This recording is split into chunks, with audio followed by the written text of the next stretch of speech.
अस्सलाम वालेकुम जी, मैं हूं डॉक्टर काजी अंसर अली और कफ़ के ऊपर बात हो रही है तो कफ़ की एक नई रेमेडी के साथ आया हूं। आज की जो रेमेडी है वो जस्टेशिया अडारोटा।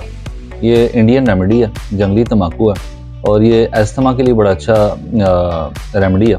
इसकी जो कफ़ होती है वो कैसी होती है, ड्राइनेस होती है और कंस्ट्रिक्शन ऑफ चेस्ट होती है। उसके साथ जो स्टर्नम एरिया, आपका छाती का एरिया, यहाँ पे दबाव बना रहता है ना, और हॉर्सनेस होती है ड्राइनेस के साथ, और स्नीजिंग विद कफ, आपको खांसी भी आती है और साथ में छींक भी आती है। एक और काम होता है इसके साथ कि आपको पैरामॉक्सिल यानी कि दौरे की सूरत में खांसी होती है और उसके साथ आपको सांस के मसाइल होते हैं, अस्थमा, दमा होता है उसके साथ, तो ये भी ज़्यादा रात को होती है खांसी। इसके लिए आप क्यू में या 30 पोटेंसी में जस्टेशिया को दिन में 2 से 3 दफ़ा यूज़ कर सकते हैं और बड़ा अच्छा नतीजा आएगा। थैंक यू, अल्लाह हाफिज़।